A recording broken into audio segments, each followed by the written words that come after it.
नमस्कारम। आज का प्रश्न है कि लोग हमसे खुश नहीं रहते, हम क्या करें। तो भैयाओं, क्या आप ने ऐसा कोई एग्रीमेंट किया था पैदा होने से पहले कि लोग आपसे खुश रहें तो आप पैदा होंगे, वरना आप पैदा नहीं होंगे? क्या लोगों को खुशी देने के लिए, खुश करने के लिए आप पैदा हुए हैं? नहीं। आपका एकमात्र उद्देश्य, इस मानव जीवन का एकमात्र उद्देश्य खुद के भीतर खुशी पैदा करना है। ये कोई बच्चा पैदा करना नहीं है जिसे आपको दूसरे की ज़रूरत पड़ रही है। खुद के भीतर खुशी पैदा करना ही हमारा एकमात्र लक्ष्य है। लोगों का रहा खुशी की बात, तो वो तो भगवान बुद्ध, कृष्ण, राम इनसे भी खुश नहीं थे, ये भी उन्हें खुश नहीं कर पाए, लेकिन इन्होंने अपने भीतर खुशी पैदा की, इसलिए हम इन्हें आज पूजते हैं।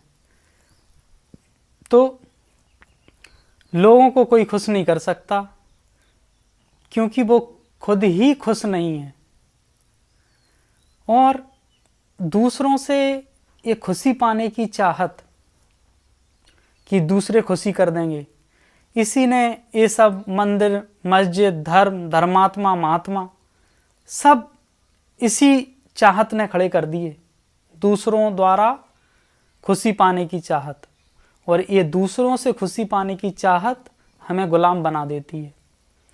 क्योंकि हम जब बच्चे थे तो क्या तब हंसते थे? जब कोई हमारी तरफ अच्छी भावनाएं दे, हमारे तरफ अच्छा व्यवहार करे, तब हंसते थे। क्या कोई नाक सिकोड़ दे हमारी तरफ तो हम रोते थे? नहीं, हमारा हंसना स्वाभाविक था और हमारा रोना भी स्वाभाविक था। तो उस बच्चे की तरह हमारी खुश रहने की आदत हो जाए, हमारा अपना स्वभाव हमें प्रसन्न रहे तो प्रसन्न, और हम खुश हैं तो खुश। तो लेकिन हमें क्या है, हमें वही आदत पड़ी है गुलामी की। हमने अपनी खुशी की सारी चाबियां दूसरों के हाथों में सौंप दी हैं। वो जब चाहे तब जैसे चाहे हमें यूज करते हैं।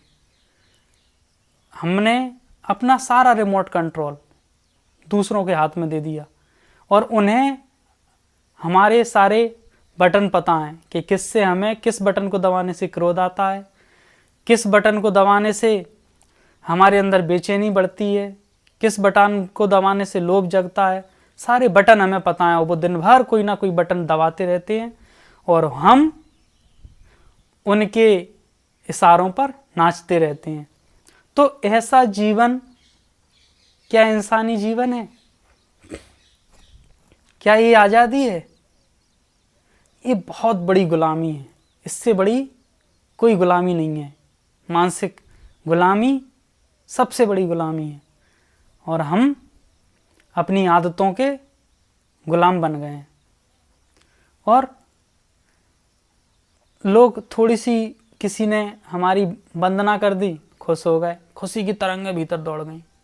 किसी ने थोड़ी सी निंदा कर दी तो दुखी हो गए।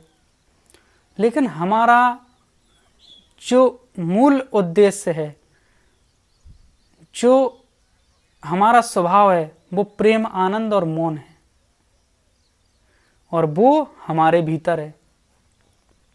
और हमें उसको कहीं से लाना नहीं है।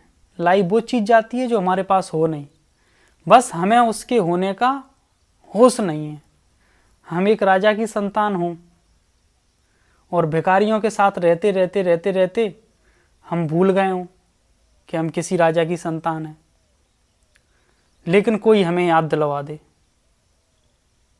तो जो उसकी दौलत थी वो तो हमारी थी, कहीं खोई थोड़ी थी।